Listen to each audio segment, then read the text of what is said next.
What exactly does that mean? Because they did it there. It means focusing on it, all aspects of it, because it's the third part of the game. Offense, defense, special teams. If you press the kicking game, create an advantage, make a big play, it often leads to victory. Gostkowski with the extra point, and the lead is up to 8. That's fielded in the end zone. Ooh, the juke.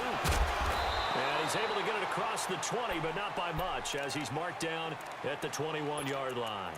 So here's the Texans offense now. They get set to start this third quarter. They're close game, but they're going to need to do a little bit better probably here in half two, no? I would agree with that totally. I would guess it in the locker room. They talked about cleaning up some of the errors, but overall, I think they wanted to be positive with them. Guys, we're right there. Just not playing as well as we need to. Let's pick it up, and we still have a chance to win this game. Yeah, they do. We'll see if they can pick it up. Devin McCourty brings him down. Sometimes with the running game, you've just got to stick with it. Look, it's the third quarter, no time to panic. But that also doesn't mean you just do it the same way you've been doing it the entire ball game. Maybe change up some blocking assignments or run a few different plays, but stay with the overall essence of the running game. Now, they struggled to get him rolling on the ground in the first half, and that's sort of continuing here in the third quarter. Yeah, but I don't think it's time to abandon the running game. I would say keep feeding the horse, and I believe he'll eventually reward them, especially as we get deeper in the game. And they'll get it all the way up about 5 yards shy of midfield. That good for 22 and a first down. Running tap, but he's able to find some room there, and he's hoping that that's a precursor of a big second half. Here's Foreman. And he'll fight his way forward to about the 48-yard line. 2 yards on the pickup there. It'll be 2nd and 8. Looks like they're establishing a pretty good pattern here because they've been very heavy in the running game on the last 4 plays. Yeah, you took the words right out of my mouth. So far, 4 plays in this drive, all 4 on the ground. They'll try the air now with Watson. Buying time to his left. And he'll go down inside the 45 before going out of bounds. A good decision in the end to pull it and run, gets him 9 yards and a first. That's something we have not seen him do to this point, and that's take the ball, tuck it, and run. Exactly right. His first carry of the game. I guess he picked a good time to do it. He certainly did. Not only did he have the element of surprise, he's making sure he's judicious in taking off.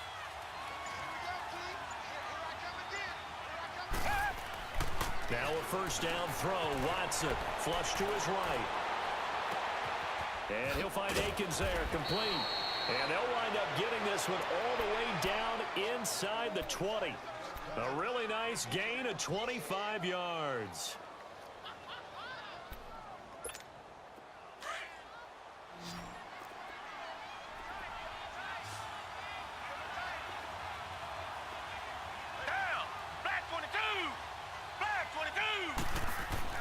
From the red zone now, Watson. He couldn't quite hold it. Got hit. Ball pops out, incomplete. We have not seen a whole lot of wide-open receivers. Everything seemingly has been contested. And that's another nice job there to force an incompletion. They've been very cohesive, knowing each other's moves all game long, and they've been on the spot. And he's going to go out of bounds. Gigantic loss. Kept retreating, steps out. That goes down as a sack and a big loss of yardage. The Texans on third down. They've hit 2 for 4 thus far. This will be 3rd and forever. Watson now to throw. Being chased out left. Fine work by the Patriot D there, and it's 4th down. Really nice play by the guys on the defensive side of the ball, but for the guys on the offensive line, they're doing a nice job of trying to protect their passer. But when a guy hops in the air and goes airborne to try and knock one away, it's difficult because you can't reach out and grab him. That'll be a holding penalty. So all you're trying to do is make some type of a play on him, make some type of contact to try and get his arms out of the sky. Now, meanwhile, they go for it on 4th down, and my goodness, incomplete. And he'll have a tough time living that one down. It's one thing, Charles, to drop a pass. It's quite another to drop it on 4th down. And so many teams work on that in terms of locking in on those key downs. You know, I've seen, you and I both been to practices where we've seen, hey, 3rd down situation, big 3rd down alert, lock in here. 4th down play, make sure you focus just a little. Didn't pay off in that situation. They go play action here on first down. And a big loss here as he's taken down. J.J. Watt able to get in and run him down for what will be a loss of 15 yards. After the sack, they're staring at a challenge basically from the other side of town. It's second and a country mile. This is Michelle on the counter. And some room to work. And now running right through it. And here he'll be brought down a little shy of the 35 at the 36. It'll be a gain of 24 on the play. And that is going to set up a 3rd and 1. Back now in Foxborough. We get set for the 4th quarter. Patriots have the lead. They also have the football.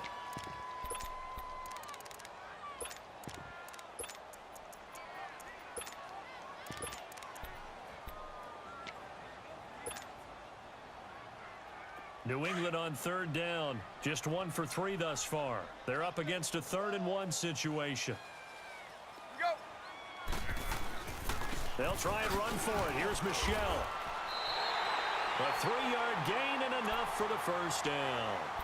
And that's why you spend a first-round draft pick on a running back. Not for just the fancy runs, but these dirty, gritty 3rd and 1s, 3rd and 2s. That's why you draft him. Now a first down carry. It's Michelle. Just a yard. So it's 2nd and 9. Run blitz there defensively, something we might see more of here in the 4th quarter. I think we'll see a lot of it, and the difference between that and a pass blitz, you're trying to get to the quarterback. You're trying to scheme someone open who will get to the QB and make sure he gets on the ground. In a run blitz, you're actually trying to cover up gaps, trying to cover up holes so they can't run the football. Now a 2nd down throw for the end zone, but it's incomplete. After an incomplete pass on 2nd down, that'll leave him trying to convert on 3rd and... Oh, no, he lost the football.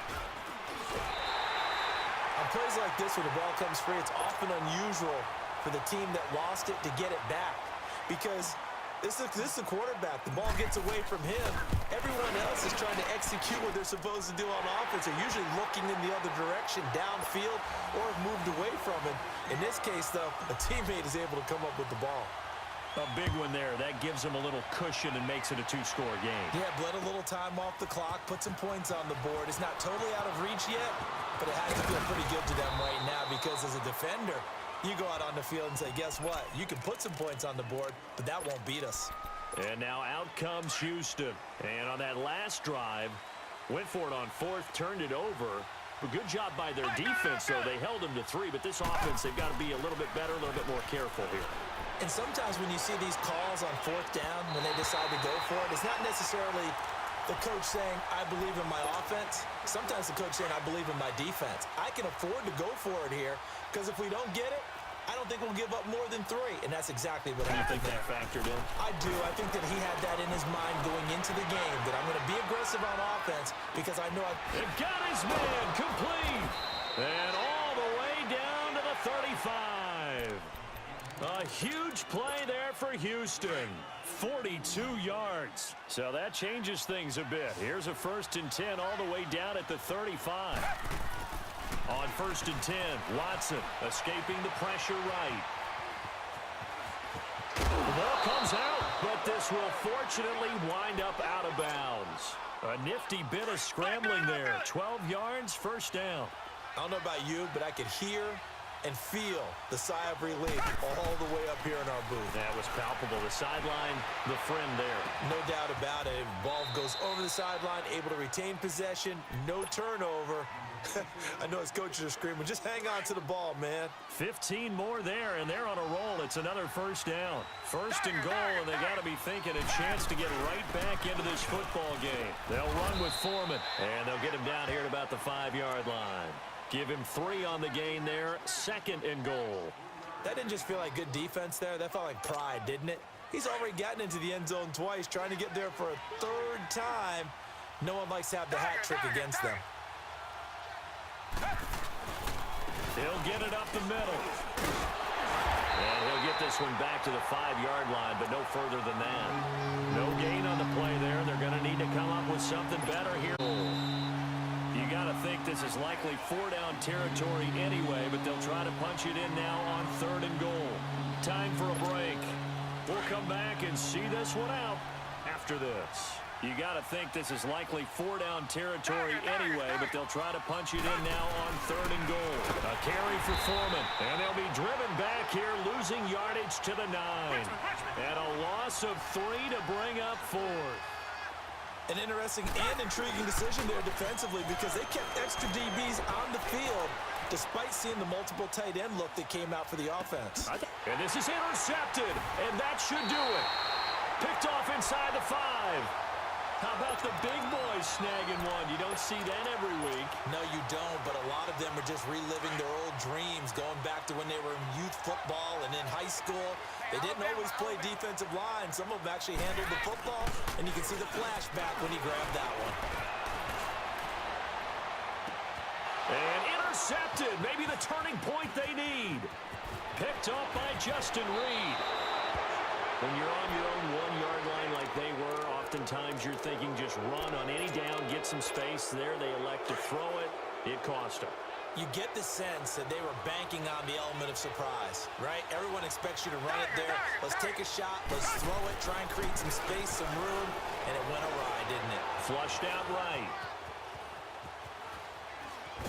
And time finally runs out. He can't get rid of the football, and he's taken down.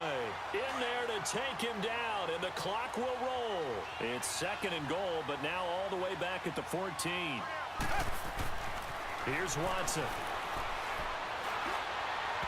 His throw incomplete. Back-to-back great plays defensively. You get the sack on 1st and goal. A great job in coverage there. All of a sudden, they're looking at 3rd and goal from further back than when they started. And the really good play callers look ahead and down and distance sequence. Now he's got to backtrack a little bit and go maybe off his play sheet to try and dial something up here. A hit as he throws there, incomplete. Tell you what, partner, after he ices down, he's going to need a nice long soak in a hot tub after this one. He's been under duress the entire game. And once again, hit as he throws. Fortunate that one wound up incomplete. The field goal doesn't help. They're going to go for the 6 here on 4th and goal. As expected, they're going for it to keep the drive alive. And that is incomplete. They had the play call on 4th and goal, but it's dropped in the end zone. And that'll be just about all she wrote for this one. The Patriot offense now set to come back out onto the field. And last time, 1-play interceptions. So this offense, they should be fresh. That's a good way of putting it. And I can't wait to see what they decide to do with play calling, because a 1-play drive. And nothing but daylight ahead. The 30, 20, and all the way